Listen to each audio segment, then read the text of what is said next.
Hello ဒီနေ့ကဂျပန်ရဲ့နာမည်ကြီးခတ်စကားရဲ့လောက်စားမယ်အရင်ဆုံးလိုအပ်တဲ့အသီးနှံလေးတွေပြင်ဆင်ထားတယ်စစ်သွန်နီရဲ့မုံလောင်းနီရဲ့ပြီးရင်အာလူရဲ့ပန်းသီးရဲ့ပေါ့နော်ပန်းသီးလေးကတော့ရေးနေရပဲเนาะအဲ့ဒါလေးလှီးလိုက်ရင်เนาะဒီလိုပုံစံမျိုးလေးရပါပြီအခုပြင်ဆင်ထားတာက10ရောက်လောက်စားလို့ရတယ်ပေါ့နော်ကဲအရင်ဆုံးအိုးထဲကိုစီထည့်မယ်စီကနည်းနည်းလေးပဲထည့်မယ်ဟိုအိုးမကန့်အောင်လုပ်တဲ့အနေထားလောက်ပဲထည့်မယ်ပေါ့နော်ပြီးတော့လို့ရှိရင်တော့ချက်သွန်ဖြူလေးကိုစီတက်မယ်ချက်သွန်ဖြူလေးနည်းနည်းထည့်မယ်ဒါကဒီအစင်သင့်လေးဘူးလေးကိုသုံးနေပေါ့နော်အဲ့လိုအစင်သင့်ဘူးလေးတွေသုံးတာကရေကစစ်တာထဲမှာထားပြီးတင်လို့ရှိရင်တော့ကြာလေးထားခံတယ်လေအဲ့ဒါကြောင့်မလို့ပါကဲအဲ့ဒါလေးမှုေးနေအောင်စီတက်ပြီးသွားပြီဆိုလို့ရှိရင်တော့ပြီးတော့လို့ရှိရင်ဒါကဂျင်းမှုန်လေးနည်းနည်းထည့်တယ်ဂျင်းကလည်းအစင်သင့်အမှုန်လေးကိုပဲထည့်တယ်အိမ်မှာကြာထားခံအောင်လို့အဲ့လိုအမှုန်လေးတွေပဲသုံးတယ်ကဲပြီးသွားပြီဆိုလို့ရှိရင်ချက်သွန်နီလေးကိုစီတက်မယ်ချက်သွန်နီလေးနည်းနည်းလေးနွမ်းလာပြီဆိုလို့ရှိရင်ခုနပြင်ဆင်ထားတဲ့အသီးနှံတွေအကုန်လုံးထည့်မယ်အာလူရေမုံလောင်းနေပန်းသီးရေအကုန်ထည့်လိုက်မယ်ဒီဟာက10ရောက်လောက်စားလို့ရတယ်ဆိုတော့ကိုကနည်းနည်းပဲလုပ်မယ်ဆိုနည်းနည်းပဲ short ထည့်ပေါ့နော်ဒါမှကဒီကာရဲကဒီ2မျိုးရှိတယ်ဒီလိုပုံစံဘူးလေးတွေနဲ့လာတယ်ပေါ့နော်သူကအမျိုးအစားအများကြီးထွက်တယ်အမဲသားရတာတို့ပန်းသီးနဲ့လှုပ်ထားတာတို့ပန်းသီးနဲ့ပြားရည်နဲ့လှုပ်ထားတာတို့အမျိုးအစားတွေအများကြီးထွက်တယ်ပေါ့နော်ဒီထဲမှာသာကရိုးရိုးကရဲအခဲကိုပဲဝယ်လာတာဒီလိုအခဲလေးတွေထည့်လိုက်ရင်ရပြီပေါ့နော်ဒါက3ခဲလောက်ထည့်ထားတယ်ပြီးသွားလို့ရှိရင်အဲ့ထဲကိုရေထည့်မယ်ရေထည့်ပြီးတော့ရေများများလေးနဲ့ထည့်ရတာပေါ့နော်ဂျပန်မှာကသူ့ရဲ့ကားတွေအမျိုးအစားကတော့အဲ့လိုမျိုးရေနဲ့အများကြီးအဲ့လိုမျိုးဟိုချက်တဲ့ပုံစံမျိုးပေါ့နော်မြန်မာကကြတော့အစီများများနဲ့ချက်တဲ့ပုံစံမျိုးပေါ့နော်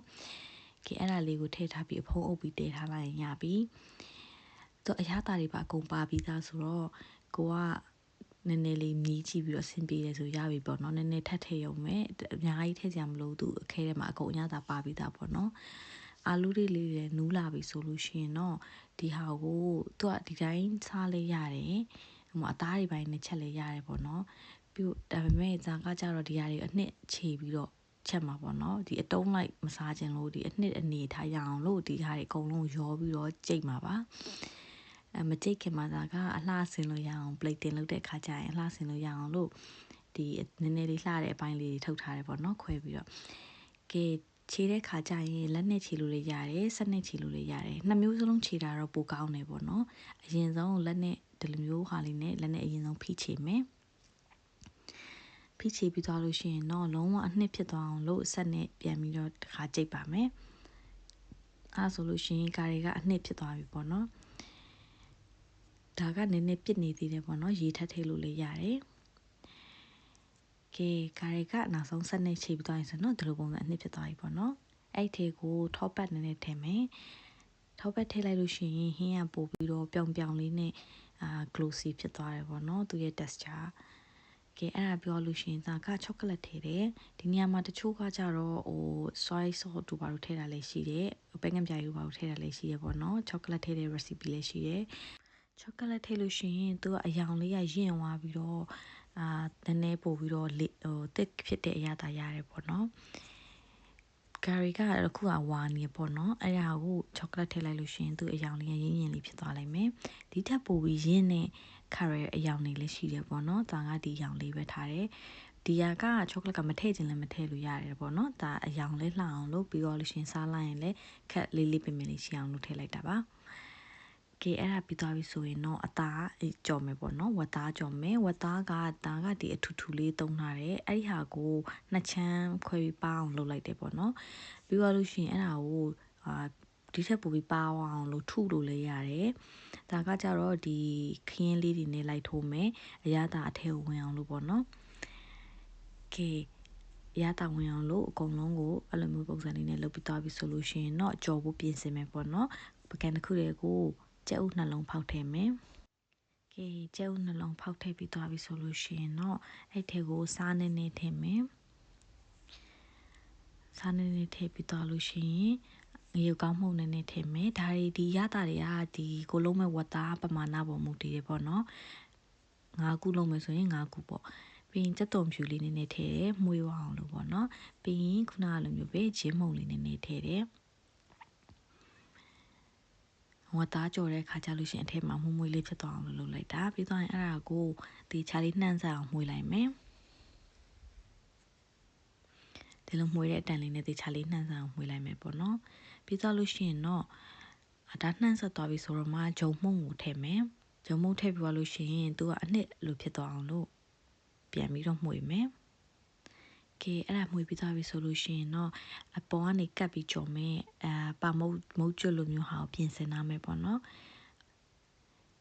ခုနကအနှစ်ရေအခုဒီလိုကပ်ကြော်မဲ့ဟာရေနှစ်ခုရရင်ရပြီခုနကဝတ်သားတွေကိုယူလိုက်မယ်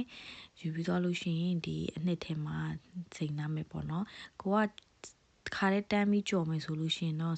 တခါလေးကြော်လို့ရတယ်မကြော်သေးဘူးဆိုလို့ရှိရင်တော့ဒီအနှစ်ထဲမှာအသားတွေကိုစိန်နာတာပိုကောင်းတယ်ပေါ့နော်စိန်ပြီးခဏထားပြီးတော့မှကြော်ကန်ဒီချမှာမုတ်ကျွတ်ကပ်ပြီးကြော်မယ်ပေါ့နော်ကဲနှမ်းဆက်အောင်လို့တည်တည်ချာလေးဒီအနှစ်လေးနဲ့နေထားမယ်ကဲကြော်တော့မယ်ဆိုလို့ရှိရင်တော့ခုနကစိန်နာတဲ့ဟာနဲ့ဒီအမုံနှစ်နဲ့ကပ်ပြီးတော့ကြော်မယ်ဒီအမှုန့်လေးတွေကတ်တဲ့ခါကြလို့ရှိရင်တော့လက်နဲ့မထိတာကတော့ပိုကောင်းတယ်လက်တွေမှာကတ်ကုန်မှာဆိုလို့လေခင်းလေးနဲ့ပဲလိုက်ထိုးပြီးတော့ကတ်တာပိုကောင်းတယ်ကဲအဲ့ဒါကိုစီထဲမှာထည့်ပြီးတော့ကြော်လိုက်မယ်တော့ကြော်လို့ရှိရင်တော့2ခေါက်လောက်တော့ကြော်တာပိုကောင်းတယ်အဲ့ဒါမှပိုပြီးကျွတ်တယ်ပေါ့နော်ပထမတစ်ခေါက်ကိုခဏမီးအေးလေးနဲ့တေချာလေးထဲကိုကျက်သွားအောင်လို့ကြော်တယ်ပြီးသွားလို့ရှိရင်ဆယ်ပြီးတော့နောက်တစ်ခေါက်ထပ်ကြော်တယ်ပေါ့နော်ဒါတွေအကုန်လုံးကြော်ပြီးသွားပြီဆိုရင်တော့ plate တင်လို့ရပါပြီကဲထမင်းရဲ့ခုနကကာရီအနှစ်ရဲ့အလှဆင်လို့ရတဲ့တဖယ်ထားတဲ့အာလူးလေးတွေမုံလာဦးနီလေးတွေနဲ့ခုနကဝတ်သားကြော်လေးကိုလှီးပြီးတော့ပွားနေတင်လိုက်ပါတယ်ကဲဒါဆိုရင်တော့ဂျပန်မှာကိုအမြဲတမ်းစားခဲ့တဲ့ခါစကားတဲ့ဟင်းချက်နေလေးပါချက်နီးကအမျိုးမျိုးရှိတယ်ဆိုပေမဲ့ကားရဲ့အခဲလေးရှိရဲဆိုရင်တော့ဘယ်လိုပုံစံမျိုးပဲချက်အဆင်ပြေသွားပြီပေါ့နော်ကားရဲ့အခဲကလည်းအာရှဆိုင်တွေမှာဆိုအလွယ်တကူဝယ်လို့ရတယ်ဒါတွေကဂျပန်မှာရောင်းတဲ့ပုံစံလေးပေါ့နော်အပေါ်မှာ cheese တွေတင်ပြီးတော့လဲစားလေးရှိတယ်အမျိုးမျိုးရှိတယ်ပေါ့နော်သူရဲ့ပုံစံကအစီမများပဲနဲ့အနှစ်အရသာလေးနဲ့တော်တော်လေးအရသာရှိပါတယ်ကဲဆုံးဖြတ်ကြည့်ပေးတာကျေးဇူးတင်ပါတယ်တတ